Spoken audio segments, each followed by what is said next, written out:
ನಮಸ್ಕಾರ ಎಲ್ಲರಿಗೂ. ಇವತ್ತು ಮನೆಯಲ್ಲೇ ರೋಸ್ ವಾಟರ್ ಹೇಗೆ ಮಾಡೋದು ಅಂತ ನೋಡೋಣ. ಇದು ದಪ್ಪ ರೋಸ್ ಬರುತ್ತಲ್ಲ, ಆ ರೋಸು, ಬಟನ್ ರೋಸ್ ಬೇಡ. ಈಗ ಇದನ್ನು ಒಂದೆರಡು ಸತಿ ವಾಶ್ ಮಾಡ್ಕೊಳ್ಳೋಣ.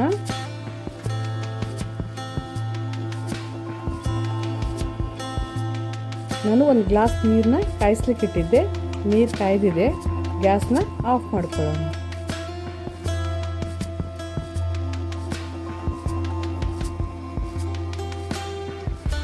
ಎಲ್ಲ ಪೆಟಲ್ಸ್ನ ಇದಕ್ಕೆ ಹಾಕಿ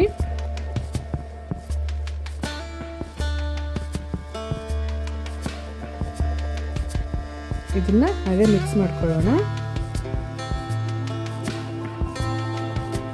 ಕುದಿಸೋದೇನು ಬೇಡ. ಒಂದು ಪ್ಲೇಟ್ ಮುಚ್ಚಿ 1 ಗಂಟೆ ಹಾಗೆ ಬಿಡಬೇಕು. ಈಗ ಎಲ್ಲ ಪೆಟಲ್ಸ್ನ ತೆಗೆದುಬಿಡಿ. ಒಂದು ಸ್ಪ್ರೇ ಬಾಟ್ಲಿಗೆ ಹಾಕೊಂಡ್ಬಿಡೋಣ. ಇದು ನಾವು ಕಡಲೆ ಹಿಟ್ಟಿಂದು ಮುಖಕ್ಕೆ ಪ್ಯಾಕ್ ಹಾಕ್ತೀವಲ್ಲ, ಆವಾಗ ಈ ವಾಟರ್ನ ಯೂಸ್ ಮಾಡ್ಬೋದು. ಈ ರೆಮಿಡಿ ಇಷ್ಟ ಆದರೆ ಲೈಕ್ ಮಾಡಿ, ಶೇರ್ ಮಾಡಿ, ಈ ಚಾನಲ್ನ ಸಬ್ಸ್ಕ್ರೈಬ್ ಮಾಡ್ಕೊಳ್ಳಿ. ಇದು ಬೆಳಗ್ಗೆ ಮತ್ತು ರಾತ್ರಿನೂ ಸ್ಪ್ರೇ ಮಾಡ್ಕೋಬೋದು. ಮುಖ ಗ್ಲೋ ಆಗುತ್ತೆ.